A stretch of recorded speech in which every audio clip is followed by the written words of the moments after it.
New tonight, they're hard to miss. Bright blue pigeons spotted in the wild. They were dyed for a gender reveal, and now a wildlife rehabilitator is warning about the risks. 12 News journalist Maria Stobbs is here with more on the situation. And Maria, I can see why animal rights activists would be concerned about this. Exactly. Not only are there health risks due to the potential chemicals in the dye, but that bright color can also make them more vulnerable to predators.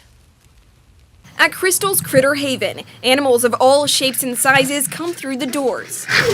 From horses to hummingbirds. But recently, two of her newest patients stood out from the rest. Bright blue pigeons. Founder Crystal White took them in after a woman spotted the birds along the Salt River. And I said, well, I can help you, bring them in. And didn't think much of it. And she goes, well, there was 3 more that I couldn't catch. So she turned to social media for help finding the others, concerned they could be easy targets for predators. They don't blend in well with our natural setting. That's because their feathers were dyed blue for a gender reveal. Sacred Dove Release, a Queen Creek business, organized it for a Valley influencer couple. I thought it was a beautiful, idea because of the celebration that she was trying to make happen. Owner Monica Flores says this was the first time her business has ever done a gender reveal, and the first time dye was used on the birds. I would never put my birds in harm.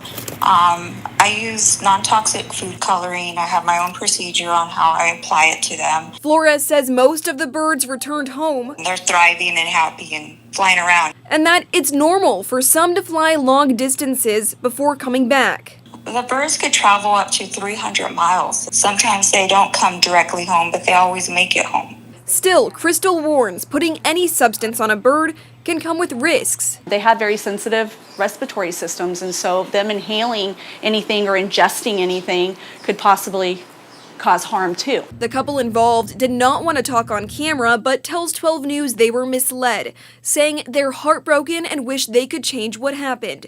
They say they were told the dye would wash off quickly. Crystal says that hasn't happened. I'm very concerned with the fact that it's not coming off. Now, Crystal tells us she's continuing to care for the birds before she returns them. I just want to make sure that they're completely healthy before they can go back, and then they also follow up with their avian vet and make sure that they get, ongoing care and maybe stop dyeing pigeons. And after the response on social media, Monica says her company will no longer dye birds and they'll continue their traditional dove release services. We're live in studio, Maria Stobbs, 12 News.